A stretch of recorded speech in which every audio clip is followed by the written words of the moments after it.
আসসালামু আলাইকুম। নার্গিস কুইজিনে আজকে আমি আপনাদের সামনে নরম ফুলকো তেলের পিঠার রেসিপি নিয়ে হাজির হয়েছি। আর এই নরম তুলতুলে ফুলকো এই পিঠাটা আমি আজকে আপনাদের খুব সহজভাবে এবং অন্য একটি পদ্ধতিতে তৈরি করে দেখাবো, যাতে আপনাদের এই তেলের পিঠার সাইজটা সবগুলো একই রকম হয়। আশা করছি আমার আজকের এই রেসিপি আপনাদের অনেক ভালো লাগবে। ভালো লাগলে অবশ্যই চেষ্টা করবেন, সাথে আমার চ্যানেলটি সাবস্ক্রাইব করতে ভুলবেন না। চলুন তাহলে শুরু করা যাক আমাদের আজকের খুবই মজার এই ফুলকো নরম তুলতুলে তেলের পিঠা কিভাবে তৈরি করতে হয়।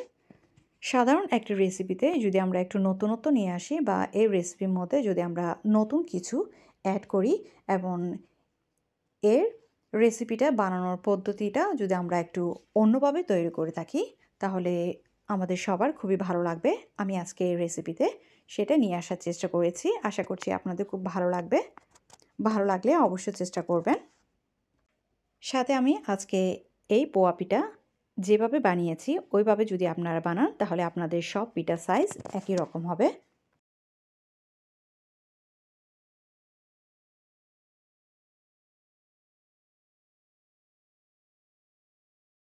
সবার প্রথমে এখানে আমি নিয়ে নিচ্ছি 1 কাপ আটা। আমি আটা একটা চালনির মধ্যে চেলে নিচ্ছি। এখন এখানে দিয়ে দিচ্ছি স্বাদ মতো লবণ। লবণ দিয়ে আমি একসাথে খুব ভালো করে চেলে নিচ্ছি।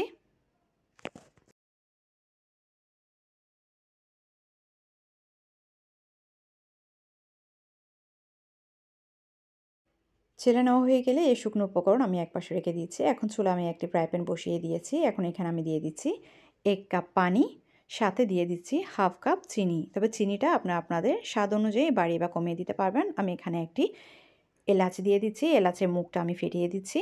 এখন খুব ভালো করে নেড়ে ছেড়ে দিচ্ছি। এখন চুলা আঁচটা আমি জ্বালিয়ে দিয়েছি। জ্বালিয়ে দেওয়ার পরে আমি চিনিটা খুব ভালো করে মিশিয়ে আমি একটি শিরা তৈরি করব। যখন চিনিটা মিশিয়ে যাওয়া হয়ে যাবে পানির সাথে এবং বলক উঠতে থাকবে, ওই পর্যায়ে আমি এখানে দিয়ে দিচ্ছি জাফরান। জাফরান দিয়ে আমি নেড়ে ছেড়ে পানিতে খুব ভালোভাবে বলক তুলে 1 মিনিটের মতো করে জাল করে নেব। জাল করে নেওয়ার পরে আমি চুলা থেকে প্যানটা নামিয়ে এই পানিটুকু একটু কুসুম গরম করে নিব, বা অতিরিক্ত গরম থেকে একটু এমনভাবে গরম করে নিব যাতে আমার একটি আঙ্গুল চুবিয়ে রাখলে এই আঙ্গুলটা গরম সহ্য করতে পারে, ওইরকম কুসুম গরম করে এই পানিটাকে আমি এই আটার মধ্যে দিয়ে আমি এর গোলাটা বানিয়ে নেব। পানিটা অবশ্যই কুসুম গরম হতে হবে, অতিরিক্ত গরম দেওয়া যাবে না, বা একদম ঠান্ডা পানিও দিচ্ছি না আমি। এখানে আমি কুসুম গরম পানি দিচ্ছি। পানিটাকে কুসুম গরম করে নিয়েছি। এখন 1 কাপ পানি দিয়ে এখানে আমি সাথে আরও 3 টেবিল চামচ পানি দিয়ে দিচ্ছি। এখানে আমি টোটাল পানি দিয়েছি 1 কাপ প্লাস 3 টেবিল চামচ পানি দিয়ে খুব ভালো করে নেড়ে চেড়ে মিশিয়ে নিয়েছি। দেখুন এর ব্যাটারটা এরকম হবে। আপনারা চাইলে ব্যাটারটা রেস্টে রেখে দিতে পারেন, তবে আমি রেস্টে রাখছি না। রেস্টে না রেখে আমি এই পিঠাটা বানিয়ে নিব। এখানে দিয়ে দিচ্ছি কাঠবাদাম কুচি। আমি এই বাদাম ছোট ছোট করে কুচি করে এখানে ব্যাটারের মধ্যে দিয়ে আবার খুব ভালো করে নেড়ে চেড়ে মিশিয়ে নিয়েছি। মিশিয়ে নেওয়া হয়ে গেলে আমাদের ব্যাটার রেডি। এখন চুলে আমি একটি কড়াইয়ে তেল দিয়ে এই তেলটাকে খুব ভালো করে গরম করে তার মধ্যে আমি আগে থেকে এরকম একটি চামচ বসিয়ে দিয়েছি। চামচটাকে খুব ভালো করে গরম করে এবং চামচের মধ্যে অল্প একটু তেল দিয়ে তার উপরে আমি 1 চামচ পরিমাণ ব্যাটার দিচ্ছি।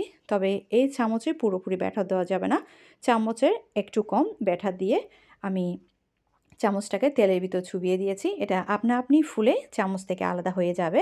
এখন উল্টিয়ে পাল্টিয়ে আমাদের মনের মতো গোল্ডেন কালার করে তেল থেকে তুলে নিলে হয়ে যাবে। আপনাদের প্রথম একটু কষ্ট হতে পারে, অথবা প্রথম এটা একটু কষ্ট হতে পারে, তবে করতে করতে এটা অনেকটা সহজ হয়ে যাবে। এই চামচটাকে কিন্তু অবশ্যই আগে থেকেই তেলের মধ্যে চুবিয়ে রাখতে হবে। এতে আপনারা যখন ব্যাটারটা দিবেন, তখন ওই ব্যাটারটা যখন তেলে দেওয়া হবে ও পর্যায়ে আপনা আপনি এটা চামচ থেকে এই ব্যাটারটা ফুলে আলাদা হয়ে উঠবে। আমি আপনাদের সুবিধার জন্য কয়েকটি করে দেখাচ্ছি।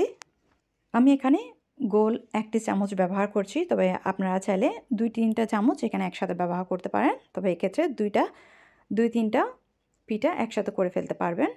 এভাবে চামচটাকে তেলের ভিতরেই রেখে দিতে হবে। তেলের ভিতরে রেখে দিয়ে চামচের মধ্যে অল্প একটু তেল রেখে তার উপরে ব্যাটারটা ছেড়ে দিতে হবে। ছেড়ে দেওয়ার পরে এই চামচটাকে আবার তেলের ভিতর চুবিয়ে দিতে হবে। কিছুক্ষণ রাখার পর দেখবেন এই পিঠাটি আপনা আপনি ফুলে এই চামচ থেকে আলাদা হয়ে আসবে।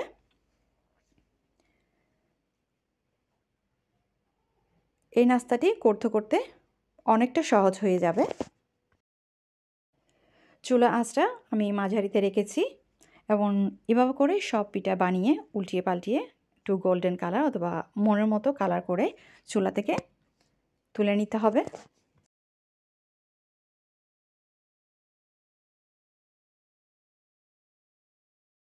আপনারা দেখে বুঝতে পারছেন এখানে সব পিঠার সাইজ একই রকম হবে আর সব পিঠা একদম ফুলকো হবে। চামচটা অবশ্যই তেলের ভিতর রেখে এটাকে গরম করে নিতে হবে। এতে এই পিঠাটা খুব সহজে ফুলে চামচ থেকে আলাদা হয়ে আসবে। তবে আপনারা যদি এটাকে চামচটাকে তেলের মধ্যে আগে থেকে চুবিয়ে না রাখেন তাহলে এটা কিন্তু চামচের মধ্যে লেগে থাকবে। এটা খুব সহজে চামচ থেকে আলাদা হবে না এবং এই পিঠাটা ফুলকো হবে না। সেজন্য এই চামচটাকে আগে থেকে তেলের মধ্যে চুবিয়ে রেখেই এটাকে চুলায় গরম করে রেখে দিতে হবে। এতে চামচটা গরম হবে এবং এই চামচের মধ্যে আমরা যে ব্যাটার দিব ওই ব্যাটারটা খুব সুন্দর করে ফুলে উঠে এটা চামচ থেকে আপনা আপনি আলাদা হয়ে আসবে।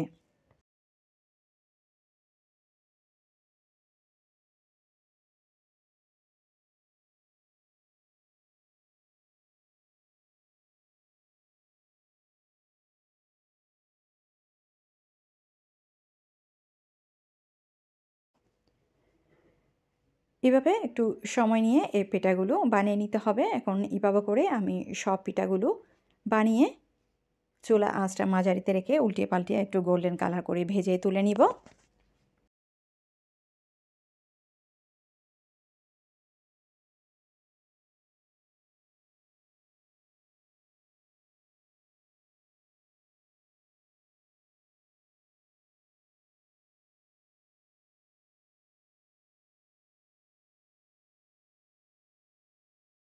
আমি আপনাদের দেখাচ্ছি এই পুরো ভিডিওটা। চামচের মধ্যে এই ব্যাটারটা দেওয়ার পরে দেখুন এটা আপনা আপনি ফুলে এই চামচ থেকে আলাদা হয়ে আসবে।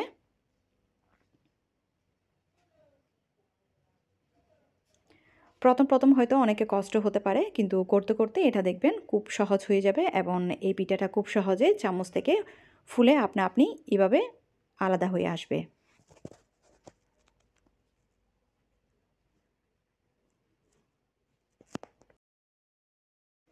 এই পিঠা বানানোর ক্ষেত্রে তেলটাকে অবশ্যই খুবই গরম করতে হবে। ঠান্ডা তেলে এই পিঠাটা কোনোভাবে ভালো হবে না এবং এই পিঠাটা কোনোভাবে ফুলবে না।